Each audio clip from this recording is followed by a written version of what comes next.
dialog kita bagaimana kita mengurai benang kusut tindak pidana perdagangan orang atau TPPO di Nusa Tenggara Timur. Bahkan di perusahaan pengiriman TKI yang legal pun bisa terjadi pengiriman yang tidak legal. Kenapa? Begitu dia tidak tembus lewat perusahaan yang legal, dia keluar, itu calo jemput di luar. Anggota Polri yang terlibat atau membantu atau membacking ini sudah tidak ada ampun lah. Kita ditindak tegas dengan kode etik nanti dengan sanksi mungkin sampai pada maksimal pemecatan. Jangan sampai ada anggota yang terlibat untuk kegiatan praktek TPPO. Saya melihat tidak pidana perdagangan orang ini mencegahnya sulit. Kenapa sulit? Karena subjek dan objek, pelaku dan korban itu adalah orang yang sama-sama bisa bergerak dari satu tempat ke tempat lain. Tidak terjadi langsung di daerah asal, tapi mungkin terjadi di Jakarta, di Batam, di Nunukan, Tarakan, dan lain sebagainya. Dan TPPO itu menggunakan sistem jaringan berlapis terputus. Persoalan yang mendasar anak-anak Kabupaten Kupang dan orang NTT yang mencari surga di negeri orang lain itu hanya karena faktor ekonomi.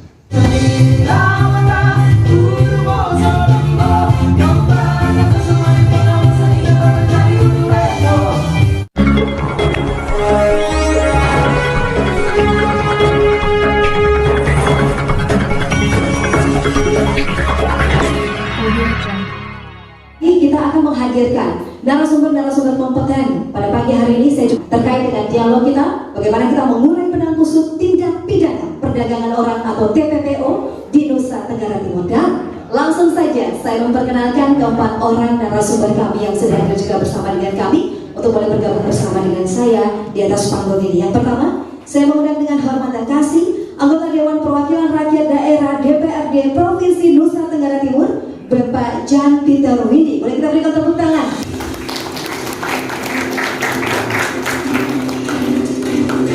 Selanjutnya, Wakil Ketua Dewan Perwakilan Rakyat Daerah DPRD Kabupaten Kupang, Bapak Johannes Masih. Iya, saat ini masih on the way ke sini ya. Kalau begitu saya lanjutkan lagi. Narasumber berikutnya di Reskrimum Polda Nusa Tenggara Timur, Bapak Kombes Pol Patar Silalahi. Kita berikan tepuk tangan untuk beliau. Dan narasumber kita yang keempat, pakar hukum Universitas Nusa Tenggara Kupang, Bapak Dr. John Tubahelan. Kita berikan tepuk tangan untuk beliau. Ini luar biasa. Kami persilakan untuk boleh duduk. Kita juga nanti sambil kita dialog sekaligus kita menanti kedatangan dari Bapak Johannes Masih ya, yang informasi yang kami dapatkan sedang on the way ke ruang sidang DPRD Provinsi Nusa Tenggara Timur, tempat acara kita ini berlangsung. Baik, Bapak Ibu hadirin dan juga pemirsa ya, kalau kita bicara soal TPPO atau tindak pidana perdagangan orang, ini merupakan kejahatan luar biasa yang mencoreng kehidupan manusia. Kenapa? Karena perempuan dan anak-anak kerap kali menjadi korban dari kejahatan ini, dan praktik ini dilakukan dalam berbagai bentuk dan cara, cukup marak terjadi di seluruh Indonesia, termasuk di Nusa Tenggara Timur. Nah, tentunya ini menjadi pekerjaan rumah bagi kita semua untuk mencari solusi dan bagaimana kita mengurai benang kusut TPPO ini terjadi di Nusa Tenggara Timur.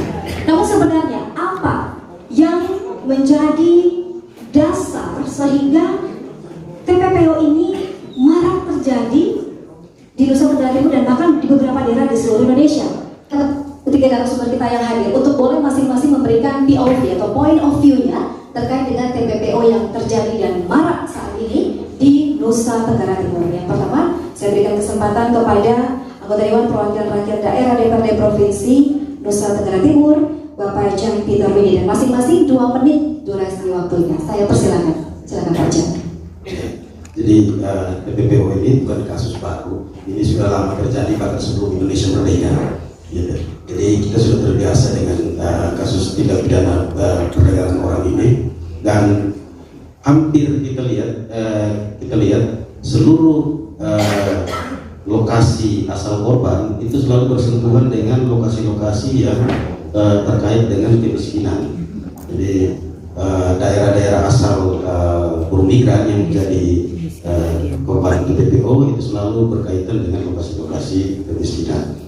Sehingga pola pencegahan kita tidak hanya pola pencegahan pada bagaimana tindak pidana perdagangan orang itu tidak terjadi, tetapi juga harus menyentuh aspek-aspek lain, termasuk diantaranya kemiskinan. Baik, selanjutnya silakan Pak Fatar boleh menyampaikan point of view-nya terkait TPPO ini. Terima kasih. Jadi pada kesempatan pagi hari ini saya mau menyapa dulu para pendengar RRI yang mengikuti siaran live ya. Selamat pagi semuanya. Ya, baik. Terkait dengan TPPO, ini merupakan kejahatan transnational crime.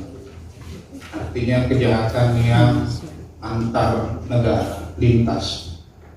Dan TPPO ini tidak hanya di Indonesia saja, negara lain juga ada warganya juga yang menjadi korban TPPO. Jadi kami juga menangani itu ya, dari warga luar Indonesia melintas Indonesia untuk ke Australia. Itu juga TPPO. Ya. Dan pelakunya itu orang Indonesia, pelaku yang untuk menyeberangkan. Ya. Itu juga TPPO. Jadi artinya TPPO ini tidak hanya ada di Indonesia, tapi ada di negara lain juga. Ya. Jadi ini tadi saya sampaikan transnational crime dan menjadi perhatian pimpinan, di mana Pak Presiden menyampaikan atau menunjuk Bapak Kapolri sebagai Satgas TPPO yang tadinya dari Kementerian PPA. Nah, baik, jadi dalam khususnya kami di Polda NTT, ya, langkah-langkah untuk menekan, ya, edukasi, pencegahan dan penindakan penegakan hukum ini masih berlangsung sampai saat ini. Itu dulu, mungkin nanti kita saling membahas. Baik. Ya, apa namanya? Lebih dalam lagi nanti ya. Iya, pusuknya di mana nanti Iya. kita bahas. Ya, baik. Baik, menarik. Dari Pak Jan menyampaikan ternyata ini datangnya dari wilayah-wilayah yang tingkat kemiskinannya cukup tinggi, begitu katanya Pak Jan. Kalau dari Pak Fatar ini sudah kejahatan nasional dan bahkan lintas negara tadi ya, yang luar biasa. Pelakunya orang Indonesia lagi. Nah, bagaimana point of view dari Pak Jo? Kita dengarkan, silakan. Terima kasih. Saya melihat tindak pidana perdagangan orang itu sebagai suatu gejala sosial yang terjadi di negara lain juga ada, di Indonesia, khusus di NTT itu angkanya cukup tinggi. Kalau kita mau mencari solusi mengatasi TPPO, maka kita harus tahu sebab mengapa orang pergi bekerja di luar negeri tidak mengikuti prosedur resmi. Ya, mereka boleh dikatakan diperdagangkan orang-orang tertentu, sindikat dan lain sebagainya. Saya sependapat dengan Pak Jan Peter bahwa terjadinya perdagangan orang itu karena adanya kemiskinan. Karena kemiskinan, orang hidup dalam kemiskinan kemelaratan, dia ingin pergi bekerja di tempat lain, termasuk di negara lain seperti Malaysia, Singapura, Timur Tengah, Brunei Darussalam dan lain sebagainya, supaya dia bisa memperbaiki ekonomi keluarganya, terjadi peningkatan kesejahteraan. Kenapa mereka lebih memilih ke luar negeri? Karena ya boleh kita katakan bahwa negara belum mampu mesejahterakan rakyatnya. Dia tidak merasa nyaman hidup di negerinya sendiri, maka kemudian dia pergi dan mencari nafkah di negeri lain. Ya, kita sudah merdeka 78 tahun, tapi orang miskin masih cukup tinggi, khusus di NTT itu masih 20%. Saya pikir itu jumlah yang cukup banyak.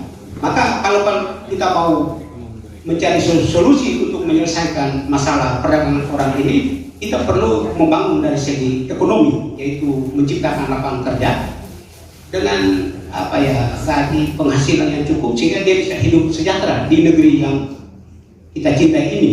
Maka kalau dia hidup di negerinya sendiri itu sudah sejahtera, maka saya yakin bahwa perdagangan orang itu akan hilang dengan sendirinya. Jadi kita tidak banyak memberi beban kepada para penegak hukum, khususnya kepolisian, untuk bertindak secara represif mengatasi masalah perdagangan orang. Kalau pendapat saya demikian. Terima kasih. Baik, ini menarik ya. Jadi kalau dari Pak John sendiri, dikarenakan tingkat kemiskinan yang meningkat tiap tahun, makanya TPPO juga ikutan meningkat tiap tahunnya, begitu ya Pak John ya. Jadi tentunya menjadi perhatian dari pemerintah untuk bagaimana mengupayakan masyarakatnya sejahtera dulu nih secara ekonomi. Nah itu dia pendapat dari masing-masing narasumber kita terkait mengenai tindak pidana perdagangan orang, dan memang saya yakin di antara kita semua di sini di dalam ruangan ini juga pasti punya pendapatnya masing-masing. Nanti akan ada sesi di mana kita bisa berbagi atau sharing pendapat masing-masing untuk kita bahas bersama dalam dialog Parlemen Menjawab pagi ini. Terkait mengenai sejauh ini Pak Ian ya, seperti apa peran DPRD terhadap TPPO di NTT? Silakan. Ya, yang pasti DPRD ini kita bicara tingkat provinsi ya. Kita bicara tingkat provinsi, kewenangan kita juga terbatas cuma 3 saja. Jadi kewenangan penganggaran, pengawasan, dan pembuatan regulasi. Di tingkat regulasi kita sudah punya perda untuk itu, perda pelayanan dan pengawasan pekerja migran. Tetapi penerapan pelaksanaan perda itu bukan di tangan kita lagi. DPRD bersama pemerintah juga sudah mendorong ada satgas juga untuk melakukan pengawasan terhadap pekerja migran. Tapi sekali lagi, ini bukan hanya kerja satu pihak, ini harusnya kerja bersama seluruh stakeholder, seluruh masyarakat. Seperti tadi yang juga disampaikan oleh Pak John, bahwa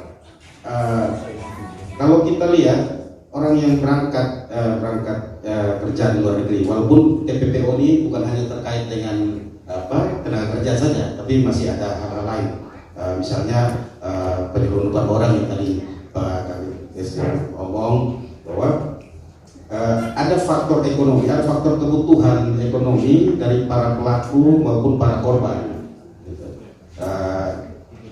sehingga ini mendorong mereka. Karena kita didorong untuk ketersediaan lapangan kerja kita juga yang masih minim, lalu akses pendapatan juga minim, lalu mendorong orang untuk ya sudah dia mencari kerja di luar negeri, bahkan ada juga di luar daerah, tidak hanya di luar negeri. Kalau sekarang yang berita yang heboh-heboh ini kan rata-rata dari Malaysia, itu karena kita bukan berangkatkan pekerja, kita berangkatkan buruh ke sana.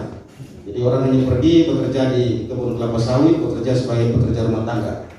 Tapi di dalam negara sendiri, di pekerja yang antar daerah sendiri, kita juga NTT itu berkontribusi besar terhadap pekerja migran ke luar daerah, misalnya ke Papua, ke Medan, beberapa daerah yang punya ketersediaan lapangan kerja. Gitu. Bahkan pergi ke sana juga untuk bertani, walaupun NTT katanya itu NTT potensial untuk pertanian, perkebunan. Kita memberangkatkan tenaga kerja kita sebagai buruh itu keluar. Sekali lagi kita berhadapan dengan apa? Kita berhadapan dengan keterbatasan ekonomi. Pemuda kita banyak, kita menghadapi bonus demografi. Pemuda kita banyak, tetapi akses mereka terhadap lahan di kampung mereka itu juga tidak punya. Mereka tidak punya lahan untuk mereka kelola sendiri sebagai lahan pertanian milik mereka sendiri. Belum lagi kita berhadapan dengan budaya kita ada sejarah kita yang menuntut pengeluaran setiap hariannya. Saya kebetulan karena sebagai anggota dewan biasa ke kampung. Saya temukan itu kalau misalnya pada bulan-bulan tertentu ada yang migrasinya itu tetap satu kali kirim dia mungkin sampai 10-20 tahun di luar. Tapi ada yang per periode. Jadi misalnya pas bulan keluarga itu tiba-tiba satu kampung banyak yang hilang dari kampung itu. Hanya cukup bekerja untuk memenuhi kebutuhan adat saat itu yang jumlahnya lumayan besar. Jadi masalah ekonomi ini banyak menjadi penentu kenapa orang mau berangkat ke luar negeri. Berangkat keluar daerah untuk mencari kerja itu bukan salah sebenarnya, itu malah baik karena kita tidak punya kepastian lapangan kerja. Tetapi mengetahui prosedur untuk berangkat secara legal itu penting untuk terus disosialisasikan. Selain dari bagaimana pemerintah terus berupaya untuk menurunkan angka kemiskinan di daerah. Kita selalu bicara angka kemiskinan menurun, tetapi dan kita bangga angka kemiskinan menurun, tapi sebenarnya harusnya kita malu. Angka kemiskinan itu menurun tanpa intervensi kita melakukan penurunan itu. Gitu.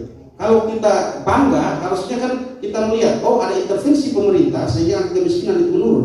Tapi kalau tidak ada intervensi angka kemiskinan itu menurun, itu seharusnya kita menjadi malu karena itu hanya berkaitan dengan permainan data-data. Gitu. Kalau dulu indikator kemiskinan kita ukur pakai indikator ini, sekarang kita ukur pakai indikator ini, jadinya menurun. Sama juga kita bicara stunting, data stunting itu menurun hanya karena kita merubah indikator perhitungan. Gitu. Harusnya kita malu terhadap data itu. Jadi kan, kalau kita mau serius, kalau pemerintah NTT mau serius, pemerintah Indonesia mau serius, jangan lagi kita merubah indikator-indikator pengukuran. Pakai satu indikator, kita betul-betul uji apakah dengan intervensi pemerintah itu berhasil menurunkan angka kemiskinan, berhasil menurunkan angka TPPO. Kalau tidak, nanti tahun depan kita akan bertemu lagi di sini dan minta parlemen menjawab dengan parlemen yang kewenangannya hanya 3. Gitu. Lalu bagaimana kita menjawab kebutuhan itu? Kita paling keluarkan perda, tapi bagaimana perda ini dilaksanakan? Ini tergantung dari pemerintah sebagai eksekutif. Gitu. Jadi kalau misalnya mau ditanyakan kepada Dewan, apakah Dewan sudah melakukan sesuatu untuk pencegahan TPPO? Sudah. Kami sudah mengeluarkan perda. Kalau TPPO itu terlaksana, tanyakanlah kepada pemerintah, apakah perda itu sudah dilaksanakan secara baik atau belum? Gitu. Jadi kita berbagi kewenangan sebagai mitra, mari menjalankan peran masing-masing dengan intervensi yang betul-betul nyata, tidak hanya sekedar bermain di data, presentasi dan lain-lain, tapi mari kita menjawab sesuai dengan apa yang kita lakukan untuk penurunan angka-angka TPPO ini. Baik, mungkin selesai. Iya, artinya memang terbatas juga ya peran DPRD provinsi ya. Karena kenapa? Karena tadi terikat, paling hanya mengeluarkan perda saja, peraturan daerah yang nanti bagaimana dijalankan atau tidaknya kembali lagi ke pemerintah setempat ya. Begitu ya Pak Ian ya. Nah ini yang dilema juga ya. DPRD kalau dibilang, kok DPRD nggak ngapa-ngapain? Padahal sudah melakukan yang memang sesuai dengan kinerjanya mereka, tupoksinya masing-masing dengan keterbatasan tadi begitu. Baik, kita langsung ke paparan berapa banyak kasus TPPO di NTT secara keseluruhan ya Bapak ya, dan juga sejauh mana penanganannya sampai dengan saat ini ya Bapak? Bisa disampaikan kepada kami semua. Baik, terima kasih. Jadi jumlah kasus TPPO untuk Polda NTT dari tahun 2000 yang ditangani oleh Polda NTT dari tahun 2018 sampai tahun 2023 ini ada sebanyak 27 kasus ya. Kemudian kalau untuk korban yang terdata di sini, korban dalam arti begini, yang mau berangkat tidak jadi berangkat, di situ ada pelakunya, kita proses. Totalnya sebanyak 427 korban dari tahun 2018 sampai 2023, dan itu korban semua dikembalikan ke asalnya, ke kabupaten di mana domisili korban tinggal. Nah itu dibantu dengan teman-teman dari Dinas Tenaga Kerja. Baik, saya mau coba memberi benang kusutnya itu seperti apa. Ya, kalau kami dari kepolisian melihat benang kusutnya adalah pemahaman tentang Undang-Undang Nomor 21 Tahun 2027 tentang TPPO. Seandainya masyarakat tahu TPPO itu suatu kejahatan, pasti tidak dilakukan. Semacam pencuri, semacam menipu, membunuh, pasti tidak dilakukan. Karena pemahaman terhadap TPPO ini kurang. Ya, kalau kita lihat pengertian tindak pidana perdagangan orang menurut Undang-Undang Nomor 21 Tahun 2027, setiap tindakan atau serangkaian tindakan yang merekrut, mengangkut, menampung, mengirim, memindahkan, menerima. Kalaulah masyarakat tahu rekrutnya itu tidak benar, pasti dia tidak akan menjadi korban. Ya, dengan modus yang soft lah, yang halus, ya, dengan cara memberi hutang, pinjaman, memberi pengharapan, ada satu iming-iming, ada satu harapan, iming-iming yang besar, gaji besar, fasilitas dan seterusnya. Nah, kalaulah warga atau masyarakat kabupaten kota paham, atau di tingkat paling ini pemerintah desa ya, pemerintah desa itu paham tentang Undang-Undang Nomor 21 Tahun 2027 ini bisa segera dicegah. Ya, jadi pemahaman tentang Undang-Undang TPPO ini yang masih minim. Di situ awal kusutnya. Jadi orang yang didatangi oleh oknum atau pelaku nggak sadar ini kalau sudah direkrut. Sesuai dengan unsur tadi kan, rekrut itu udah memenuhi unsur. Ya, Pak Junior kan ini delik formil, artinya tidak perlu dibutuhkan kerugian, tidak perlu sampai berangkat. Kalau direkrut saja ini sudah cukup unsur. Nah, ini tidak tahu masyarakat. Rekrutnya itu yang ideal itu ada, ya. Mungkin dari dinas, ada di sini dinas tenaga kerja. Ya, rekrut itu ada. Jadi kalau pendengar pengen dapat informasi utuh terkait mau kerja di luar negeri atau tadi kalian bilang antar daerah, itu silakan, ada sumber resminya di Dinas Tenaga Kerja Kabupaten Kota. Ya, di sana bisa mendapat banyak informasi terkait dengan lowongan kerja baik antar daerah di dalam NKRI maupun yang di luar negeri. Jadi itu. Jadi benang kusut awal itu pemahaman tentang undang-undang itu tidak tahu. Masyarakat kurang paham. Jadi dengan adanya tadi saya sampaikan, Pak Kapolri Pak Presiden menunjuk Pak Kapolri sebagai Satgas TPPO. Nah, ini kita dengungkan terus. Kita tidak hanya memberi hal-hal yang negatif, horor gitu. Oh, nanti kalau kamu pergi kerja ke luar negeri akan disiksa, akan ekstra kerja, terus akan tidak hanya yang jelek-jelek, tapi idealnya gimana? Idealnya seperti apa? Nah, itu kita dorong dengan teman-teman dari Dinas Tenaga Kerja, teman-teman dari BP3MI, ya, kemudian kemarin dari BP2MI pusat mendeklar, ya, ada kawan PMI, ya, kawan PMI, ada mungkin ada anggota kawan PMI di sini, ya, itu menjadi perpanjang tanganan BP2MI atau BP3MI Kupang untuk bisa memberi edukasi, pencegahan, ya, agar bisa dapat penekanan menekan, ya, praktek-praktek TPPO. Demikian.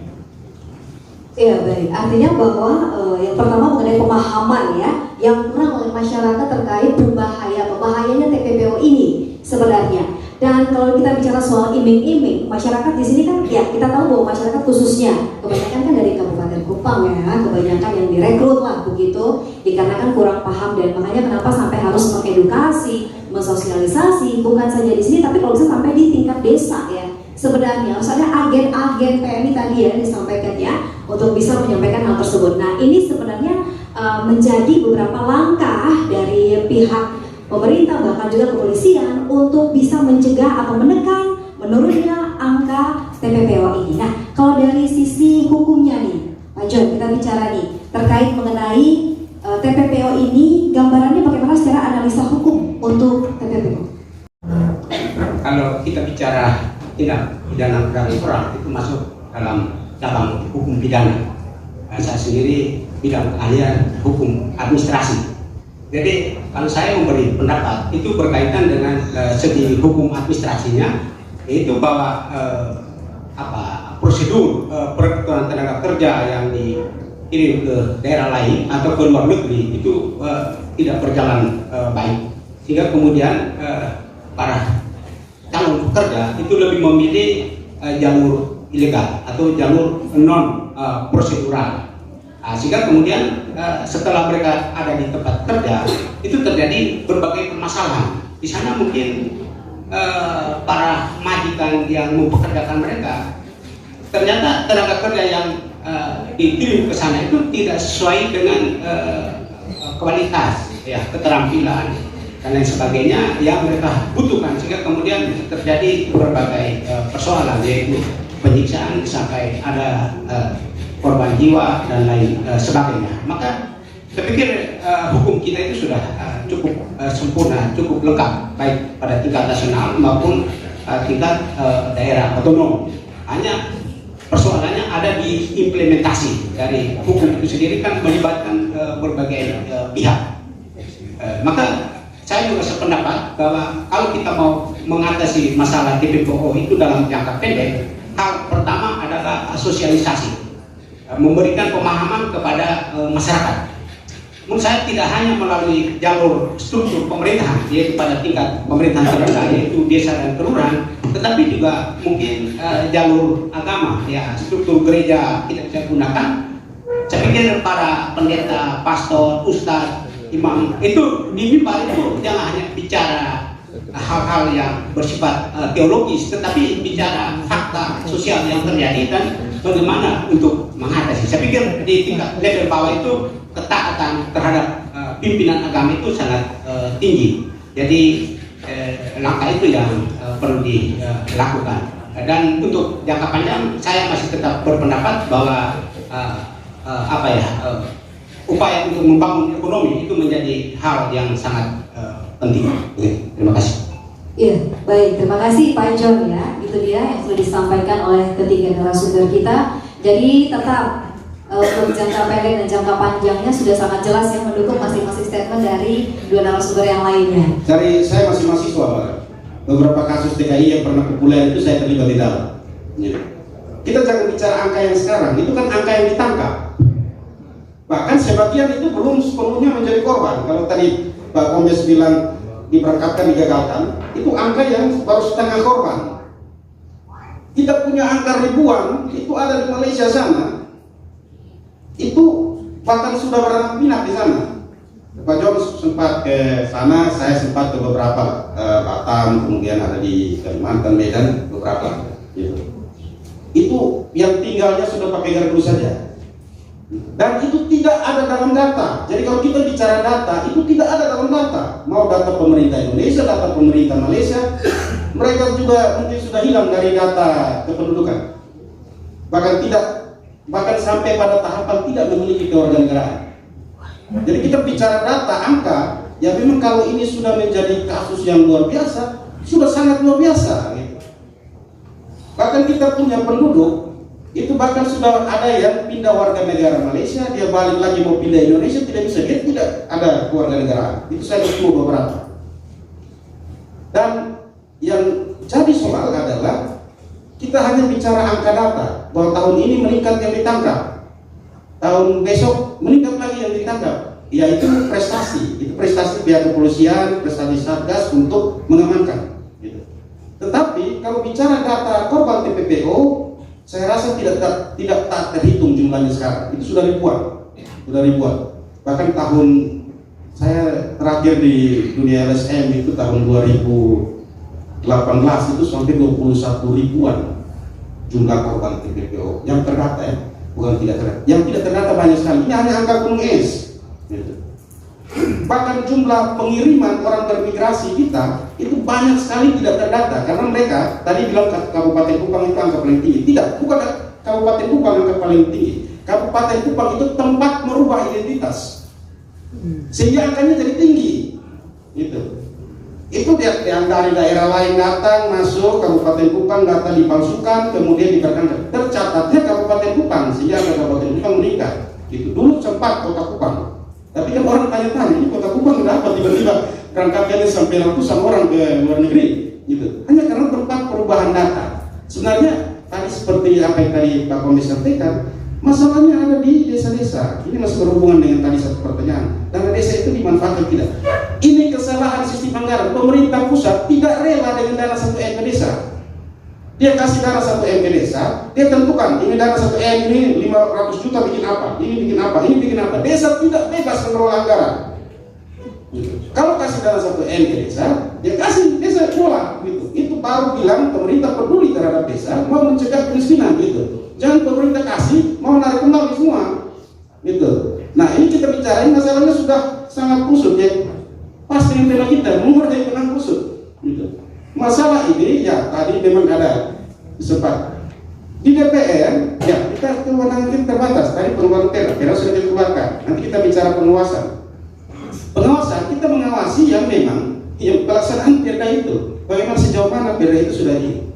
Dan memang dalam catatan kita tahapan-tahapan di perda ini sudah berjalan secara maksimal, khusus yang prosedural. Yang tanpa prosedural yang main belakang ini terlalu banyak. Mau diawasi pemerintah, jumlah pemerintah ini berapa banyak? Mau diawasi polisi juga tidak bisa. Jadi ini sebenarnya jadi tanggung jawab bersama, baik pemerintah maupun masyarakat. Sama-sama kita mengawasi. Karena masyarakat juga selain jadi korban, juga jadi pelaku. Bagaimana kita mendeteksi 1-2 orang di dalam desa yang menjadi agen perekrut di situ? Ya kalau dia perekrut untuk perusahaan yang legal, perusahaan yang kemudian masih memberikan pelatihan sebelum diberangkatkan, oke. Tetapi nanti kawan-kawan kalau mau ikut sama-sama cek, ini bisa teman-teman melakukan investigasi, khusus teman-teman media. Di perusahaan, bahkan di perusahaan pengiriman TKI yang legal pun bisa terjadi pengiriman yang tidak legal. Kenapa? Begitu dia tidak tembus lewat perusahaan yang legal, dia keluar, itu calo jemput di luar. Dia diberangkatkan legal, dia pas pulang mau balik lagi itu sudah tidak legal gitu. Sampai di sana paspor dan semua dokumen ditahan.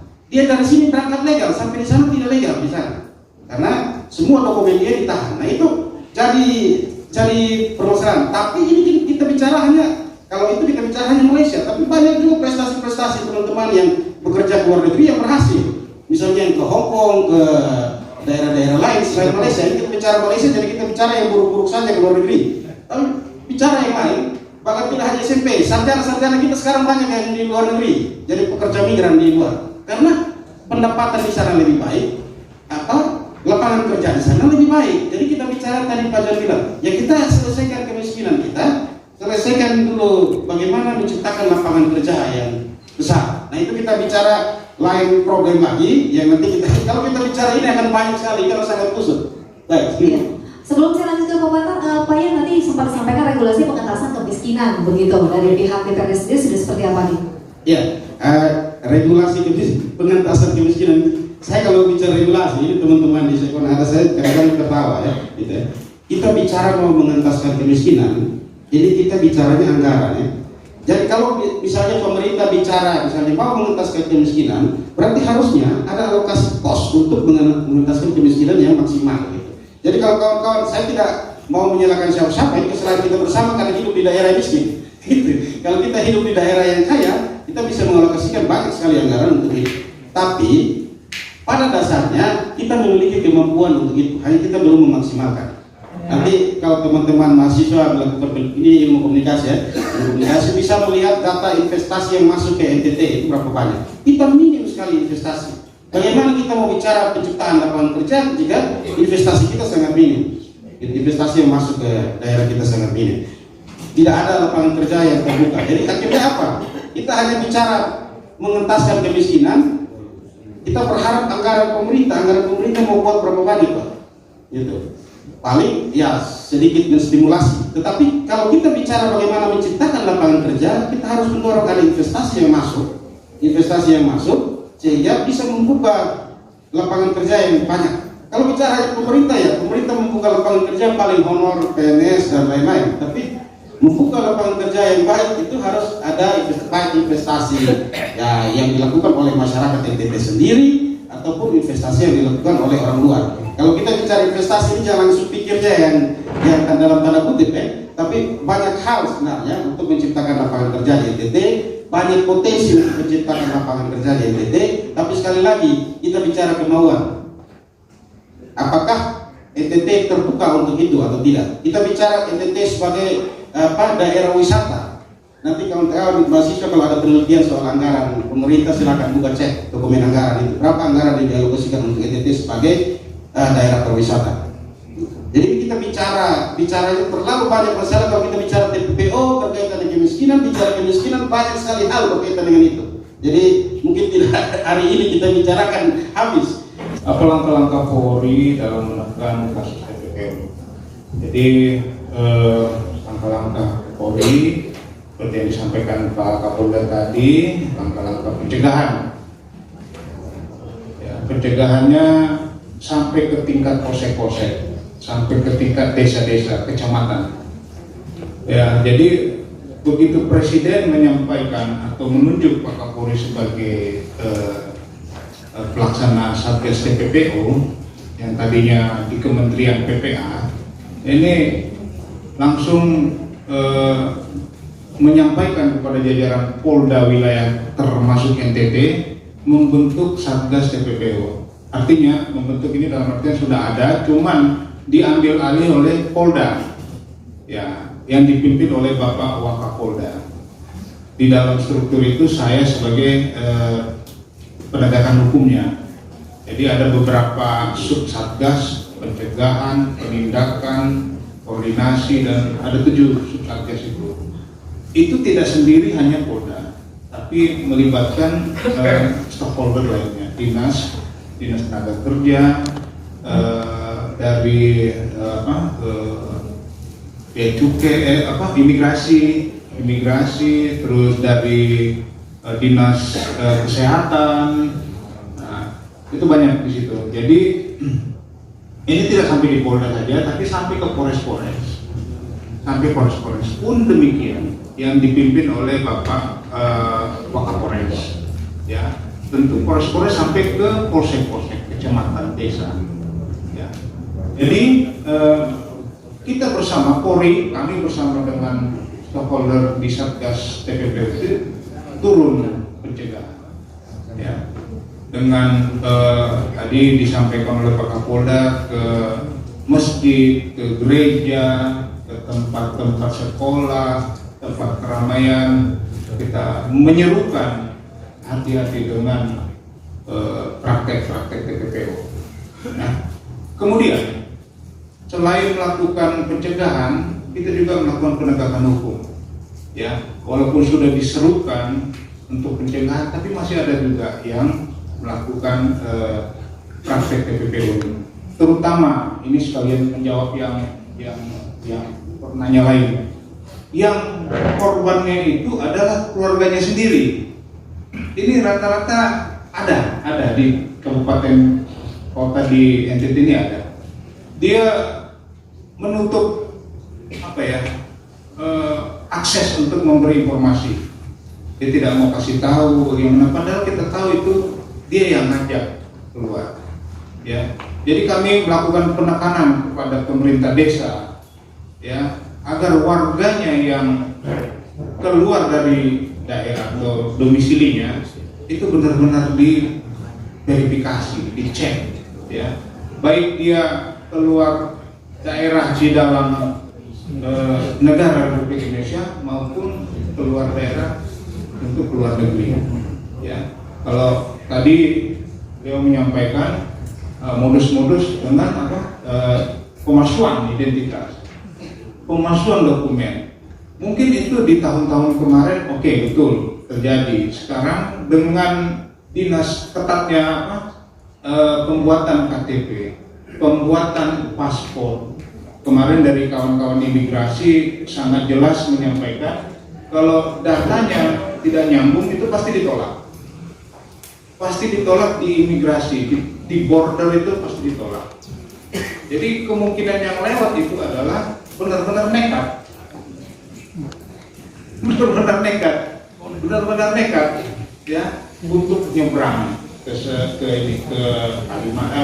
Malaysia, ke Singapura melalui Batam, Kalimantan. Oke lah, kalau terbang dia atau sampai ke Kalimantan mungkin legal.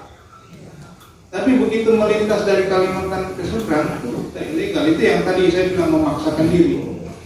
Ya, jadi ini yang menjadi tugas kita juga lah, kita semua untuk memberi edukasi tadi. Kalau memang mau keluar negeri ada jalurnya, ada proseduralnya. Di mana kita bisa mendapat informasinya itu di Dinas Tenaga Kerja Kabupaten Sukabumi. Sangat banyak informasi yang akan diberikan oleh petugas dinas terkait dengan mau kerja di daerah dalam negara maupun di luar daerah di antar negara. Baik, kemudian terkait dengan terlambatnya penanganan TPPO oleh Polri, ya begitu ya kira-kira pertanyaannya tadi. Ya kedepannya gimana nih?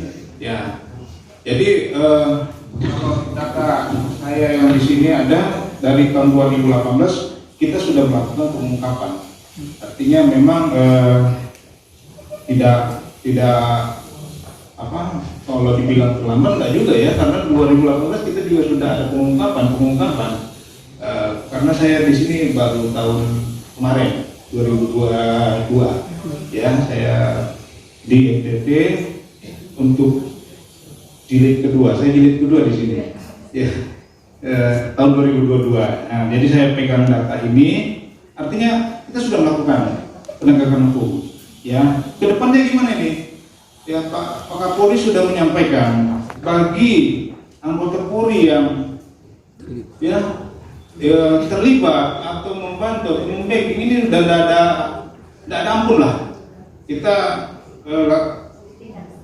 ya ditindak tegas dengan kode etik nanti dengan sanksi mungkin sampai pada maksimal pemecatan. Ya, itu sudah ada ininya, STR-nya ke jajaran.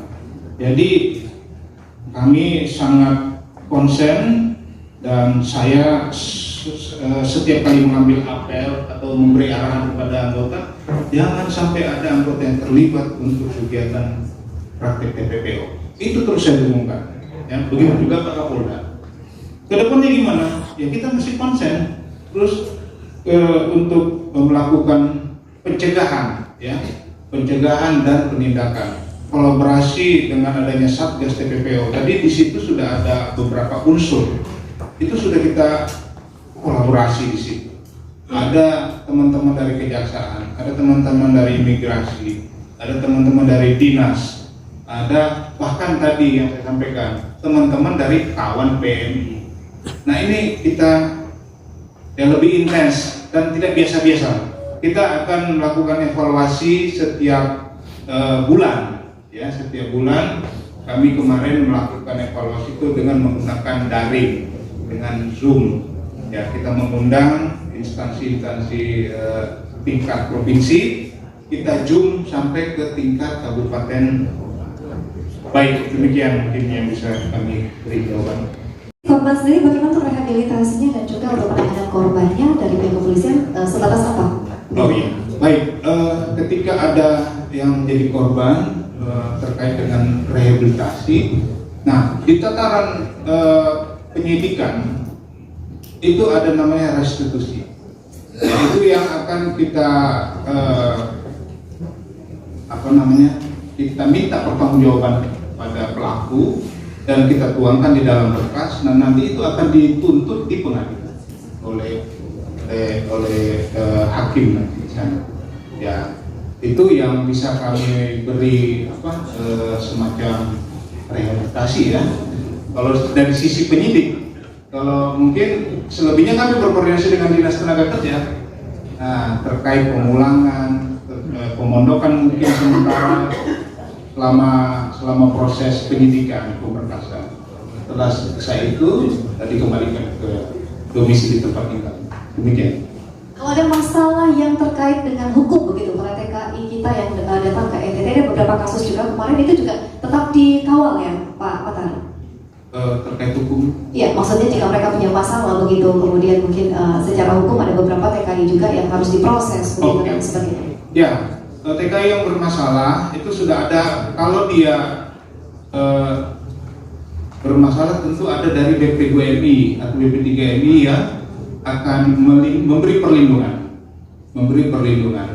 Bahkan yang sudah meninggal pun itu diakomodir oleh BP2MI atau BP3MI yang ada di daerah provinsi. Demikian.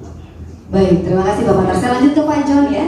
Pak John, jadi tadi menyinggung terkait bukan hanya kemiskinan saja, tapi terkait dengan SDM dari sisi pendidikan juga itu mempengaruhi begitu ya. Kemudian juga ada beberapa hal yang ditanyakan oleh audiens kita terkait dengan dinas tenaga kerja yang sebenarnya harus ikut terlibat ya pada pagi hari ini. Silakan mulai dijawab cukup beberapa pertanyaan. Ya, baik. Terima kasih, tadi ada 5 penanya.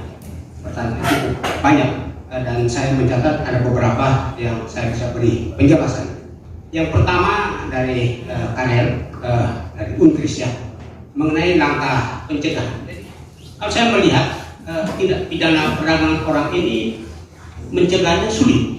Kenapa sulit? Karena subjek dan objek, pelaku dan korban itu adalah orang yang sama-sama bisa bergerak dari satu tempat ke tempat lain. Tidak terjadi langsung di daerah asal, tapi mungkin terjadi di Jakarta, di Batam, di Nunukan, Tarakan dan lain sebagainya.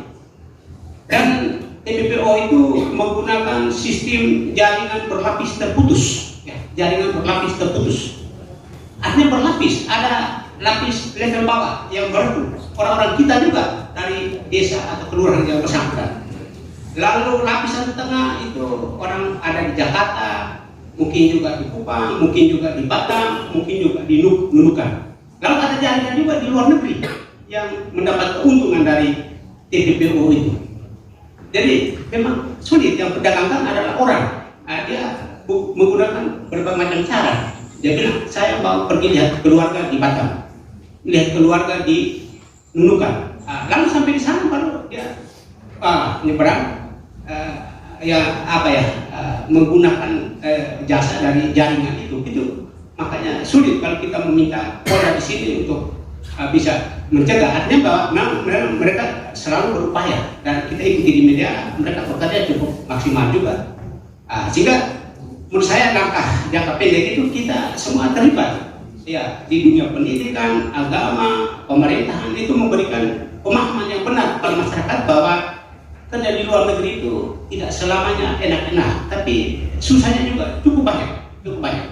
Orang bilang di luar negeri gaji tinggi, itu saya juga tidak sependapat. Sebenarnya hanya persoalan nilai tukar.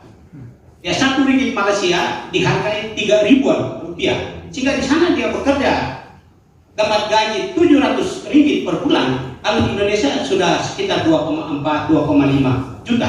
Jadi nilai tukarnya. Jadi kalau uang itu dibelanjakan di Malaysia, saya pikir itu rendah. Di Malaysia upah seperti itu termasuk rendah. Tapi ketika uang dibawa ke Indonesia ditukar nilainya tinggi, maka bisa memperbaiki ekonomi masyarakat. Itu hal pertama. Jadi kita jangan hanya meminta aparat DPRD, Pemda, tetapi masyarakat ada di mahasiswa juga kalau kembali ke kampung beri pemahaman yang benar. Bekerja di tempat lain itu tidak selalu baik.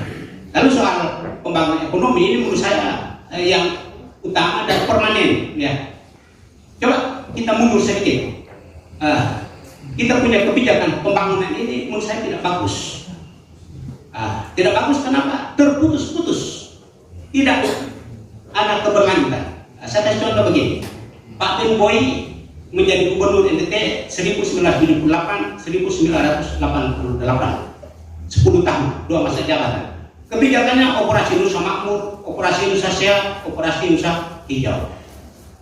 Ketika terjadi pergantian gubernur, Pak Ben Boy diganti oleh Pak Dr. Fernandes almarhum. Itu kebijakannya Gerbades, gerakan membangun desa. Gempa, gerakan meningkatkan pendapatan rakyat. Jadi antara dua gubernur ini sudah tidak sambung. Lalu ganti lagi gubernur Pak Musa Kabe. Itu 7 program strategis. Lalu pindah ke Pak Pitalo, 3 Batu Tunggu. Pindah lagi ke Pak Frans Leburaya. Semua ini sudah almarhum. Ya, kita ngomong apa adanya. ada provinsi jagung, ada provinsi cendana, ada provinsi sapi, segala koperasi, segala macam. Lalu pindah ke Pak Victor, ada kelor, ada ikan kerapu, ada tanam jagung, panen sapi, ada Sophia, dan lain sebagainya. Jadi kalau kita urut dari tahun 78 sampai tahun 2023 itu tidak bersambung. Kalau pendapat saya begini, saya pernah kemukakan juga di MPR ya, di Hotel Sotis dan Astor. Saya bilang program pembangunan itu harus berlanjut. Ketika satu pemimpin berhenti, pemimpin baru dia melanjutkan. Saya kasih contoh begini, kita target swasembada jagung. Itu pemimpin pada satu periode dia mengerjakan apa saja. Nanti pemimpin yang baru naik juga dia melanjutkan itu. Jangan sampai diganti lagi jagung ke rumput laut dan lain sebagainya. Saya pikir di NTT ini punya potensi luar biasa. Kalau menurut saya itu pertanian, peternakan, perikan, termasuk juga rumput laut. Rumput laut itu harganya cukup tinggi, per kilo kalau tidak salah sekitar 36.000. Kita punya laut lebih luas.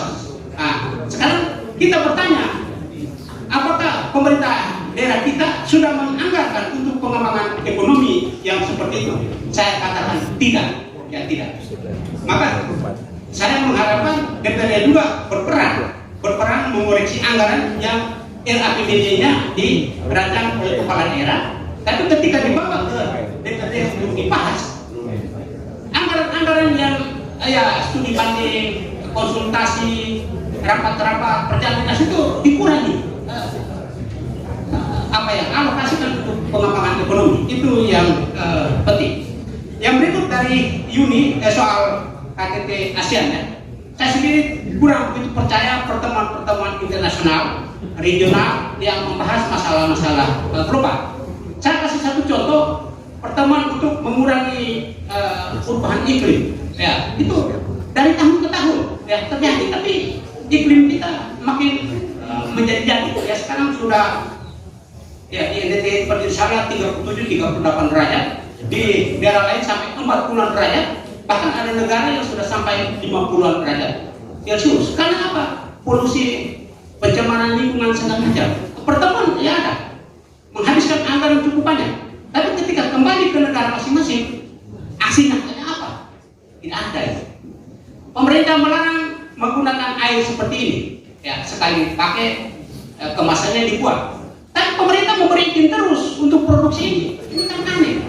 Ya, saya kemarin kalau salah dari Menteri Lingkungan Hidup atau siapa menghimbau. Pemerintah itu tidak hanya menghimbau, tapi kita butuh kebijakan.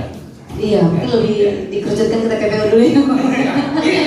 Ini contoh. Oke, Jadi kalau pemerintah itu mampu menelurkan suatu kebijakan yang bisa mesejahterakan rakyat, maka orang tidak akan pergi bekerja di daerah lain ataupun di negara lain. Saya pikir kita semua sepakat bahwa tujuan terbentuknya negara adalah mensejahterakan rakyat, kesejahteraan umum. Kesejahteraan umum itu diukur dari indeks pembangunan manusia, yaitu ekonomi, pendidikan, dan kesehatan. Saya pikir itu penjelasan. Terima kasih. Itu adalah poin dan kunci utama kesejahteraan masyarakat itu ya, sehingga bisa menekan angka TPPO. Saya mau menyapa dulu yang hadir bersama dengan kita pada saat ini. Tentunya ada Wakil Ketua Dewan Perwakilan Rakyat Daerah DPRD Kabupaten Kupang, Bapak Johannes Mase. Selamat pagi Bapak.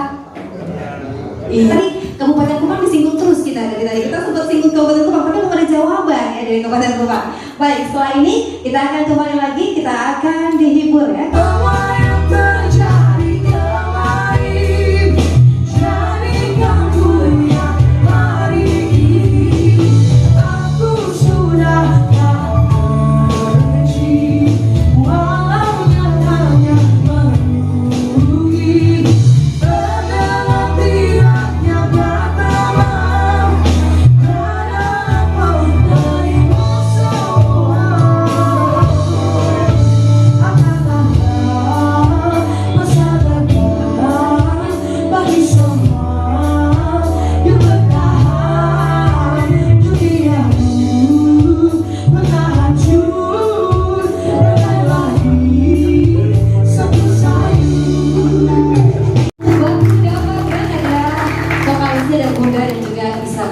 Kita masih dalam rangkaian acara Parlemen Menjawab. Kita mengurai benang kusut tindak tindak pidana perdagangan orang di Nusa Tenggara Timur. Perbincangan dan juga diskusi yang sangat menarik kita lanjutkan lagi kali ini, dan saat ini saya mau langsung saja ke Pak Johannes Maseni selaku Wakil Ketua Dewan Perwakilan Rakyat Daerah DPRD Kabupaten Kupang.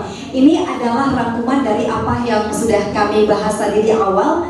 Bagaimana pendapat Anda sendiri ya Bapak terkait Kabupaten Kupang ini tadi disampaikan sebagai tempat transit untuk mengubah identitas sehingga bisa dipakai untuk kerja di luar negeri. Makanya kenapa angkanya tinggi di Kabupaten Kupang. Padahal sebenarnya bukan orang kita juga, orang luar datang mengubah identitas dan lain sebagainya.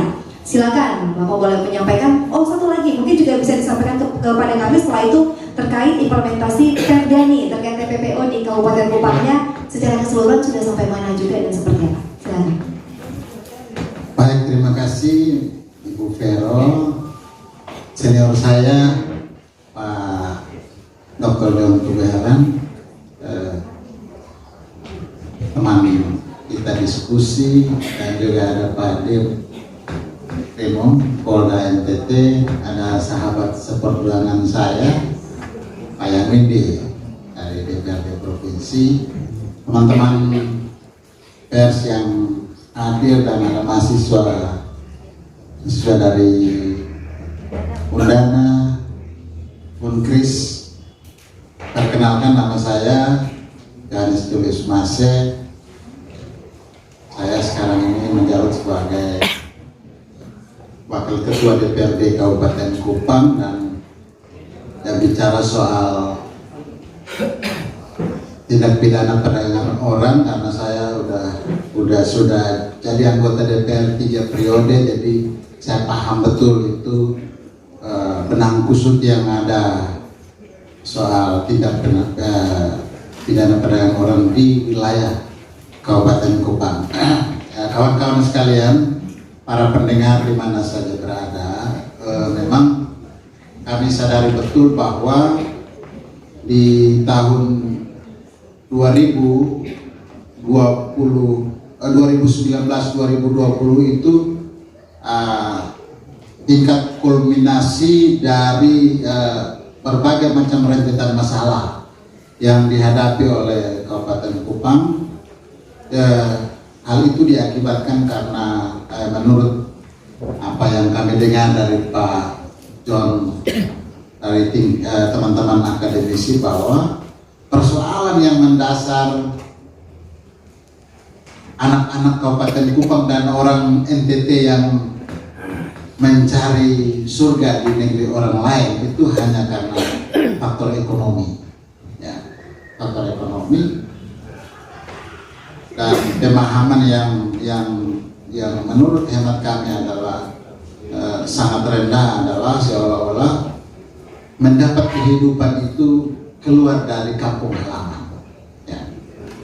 Sehingga mendorong semua masyarakat Nusa Tenggara Timur, teristimewa warga masyarakat yang ada di Kabupaten Kupang, ingin keluar untuk mendapatkan apa yang mereka inginkan. Nah, tapi yang berdasarkan data yang kami temui, bahwa yang lebih luar biasa adalah mereka yang dari luar Kabupaten Kupang mengubah data di Kabupaten Kupang. Beberapa tahun lalu itu sampai ada proses hukum dan kepala dinas Nakatrans itu diputuskan masuk penjara, belum sempat masuk sudah meninggal. Nah, jadi itu persoalannya, sehingga kami merasa sebagai unsur pemerintahan daerah berdasarkan amanat Undang-Undang 23, pemerintahan daerah itu pemerintah dan DPRD, sehingga langkah-langkah taktis yang mesti kami lakukan untuk mengatasi, paling tidak meminimalisir praktek perdagangan orang yang ada di Kabupaten Kupang. Ya, dideteksi bahwa memang kenapa orang luar bisa mengubah. Ternyata bahwa mereka menganggap Kabupaten Kupang itu gampang. Nah, ini ada kekeliruan petugas kami khususnya di dinas Nakertrans. Nah, sehingga bisa dengan gampang mengubah ini identitas, kemudian mereka keluar baik di Nakertrans maupun juga di Dukcapil, gitu. Sehingga kami telah sepakat dan menyediakan regulasi sehingga kasus yang kita alami sangat merugikan masyarakat ini tidak boleh terulang lagi. Sehingga pada tahun 2021 itu kita kerjasama dengan Kementerian Hukum dan HAM melahirkan sebuah peraturan daerah yang untuk menangani masalah ini, yaitu peraturan daerah nomor 7 tahun 2021. Nah, dengan melahirkan atau menetapkan regulasi ini, ya kita melihat tren tindak perdagangan orang di Kabupaten Kupang lambat laun sudah semakin menurun, dan kita berharap ke depan ini terus kita tingkatkan supaya tindak perdagangan orang ini kalau bisa kita tiadakan. Nah, kemudian langkah-langkah ya, kita tidak saja, langkah yang pertama adalah menyediakan regulasi. Langkah yang kedua adalah kita menyiapkan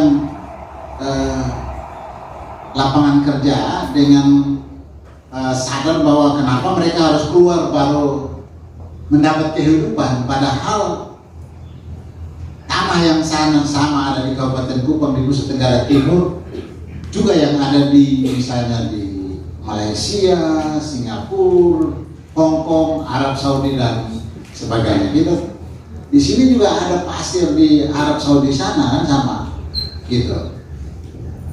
Nah, ini soal sumber daya manusia, sehingga kita mulai membuka balai pelatihan. Lahirlah regulasi tentang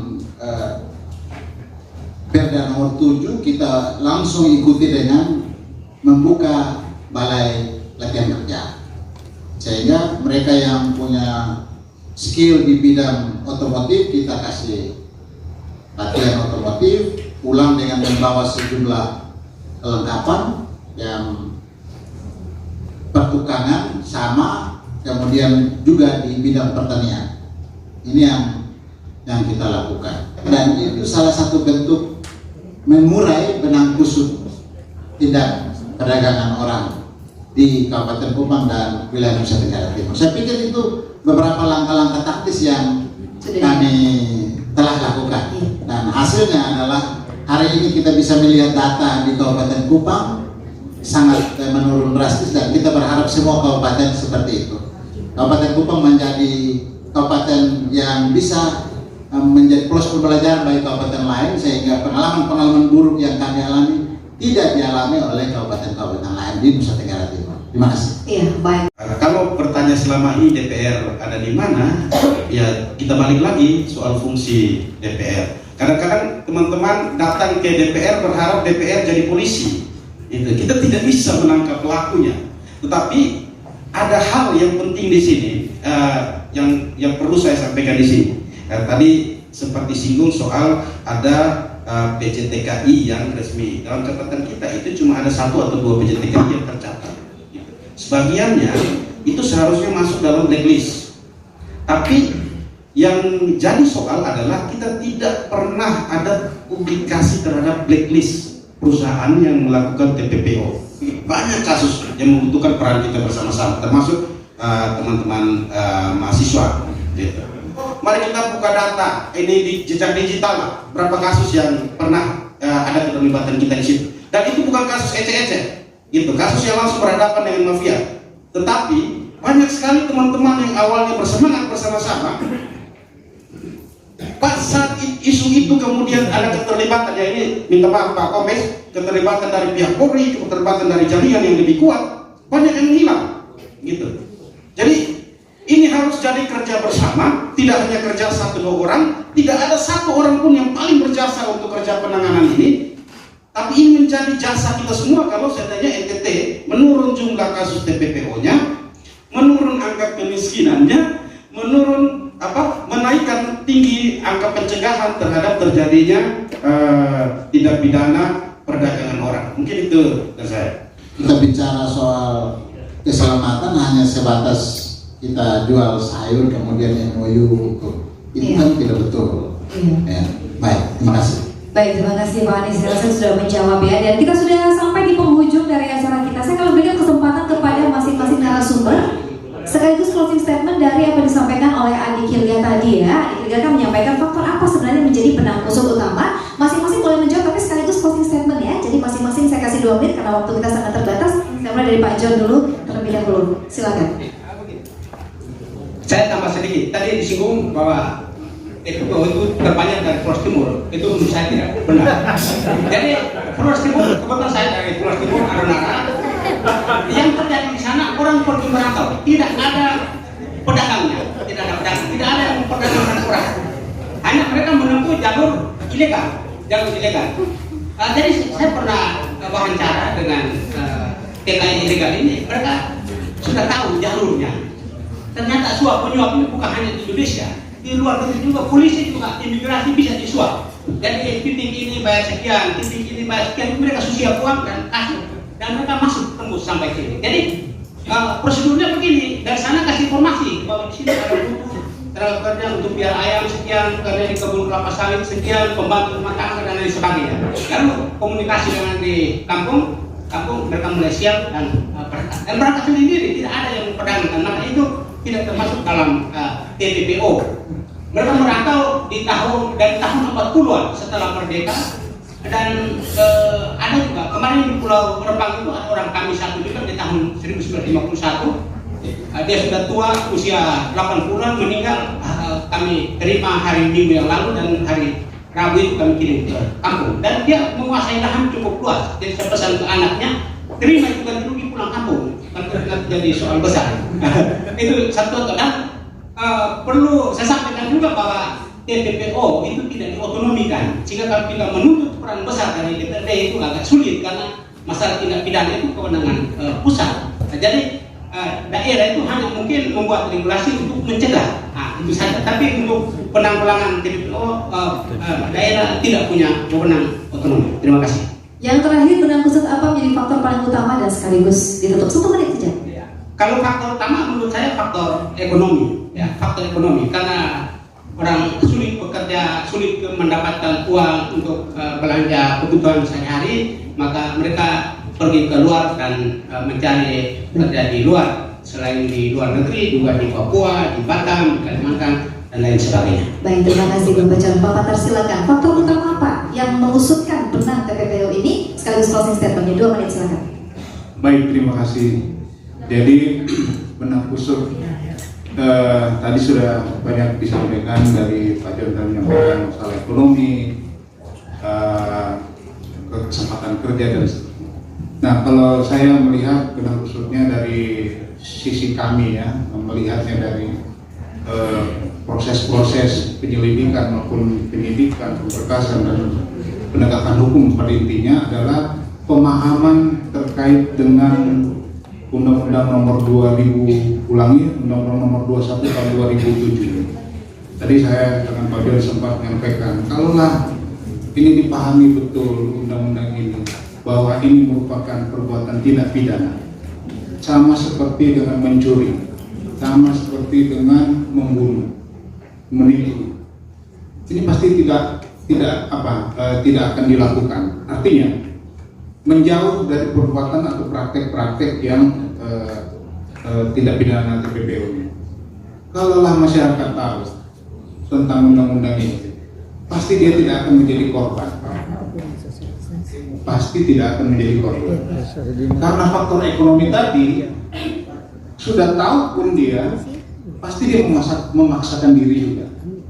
Itu tadi, ada yang pergi ke Batam, ada yang pergi ke Kalimantan, memaksakan diri untuk nyebrang Nah ini pasti memaksakan diri. Oke ya, kalau dari Kupang sampai ke Batam nggak ada masalah mungkin ya. Tapi sampai di Batam ke seberangnya itu, nah itu yang memaksakan diri. Jadi benang kusutnya di situ.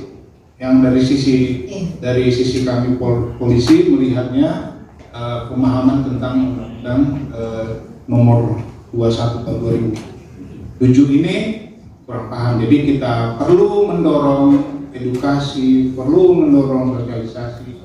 Ya, kalau ada yang datang mau rekrut, menawarkan, menjanjikan dengan iming-iming yang fantastis, tapi tidak jelas. Karena setiap pemberangkatan ke luar daerah maupun ke luar negeri itu harus dilindungi oleh pemerintah. Itu amanahnya, harus dilindungi oleh pemerintah. Dalam hal ini tadi kita sempat cerita ya, dari Dinas Tenaga Kerja itu harus aktif juga. Ya, nah, demikian dari kami. Terima kasih. Terima kasih Pak Matare. Terakhir masih ada 2 orang lagi. Pak Yan, silakan 2 menit.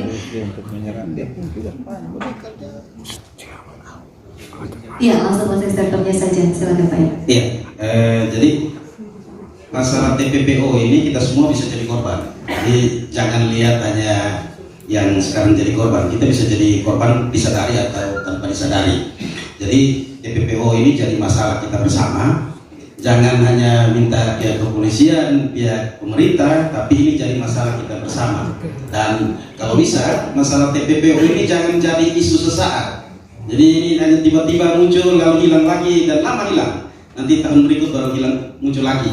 Gitu. Jangan dia bikin base program, jangan bikin jadi base isu momentum, tapi bikin ini jadi masalah yang perlu kita sama-sama atasi. Sambil mendukung pemerintah menciptakan peluang-peluang lapangan kerja, menciptakan pertumbuhan ekonomi yang baik, sama-sama kita masyarakat memanfaatkan potensi yang ada untuk mencegah terjadinya tindak pidana perdagangan orang. Terima kasih. Terima kasih Pak. Berikutnya Bapak Anies. Silakan 2 menit terakhir. Terima kasih. Pertama, terima kasih buat RRI yang menghadirkan panggung ini untuk kita diskusi di pencerahan untuk bagaimana penanganan TPPO. Yang kedua, kita sepakat bahwa benang khususnya adalah soal faktor ekonomi. Nah, karena itu satu-satunya jalan pemerintah adil dan menjawab itu persoalan dengan menciptakan program-program yang berpihak pada rakyat, tentu dikawal oleh DPRD, gitu.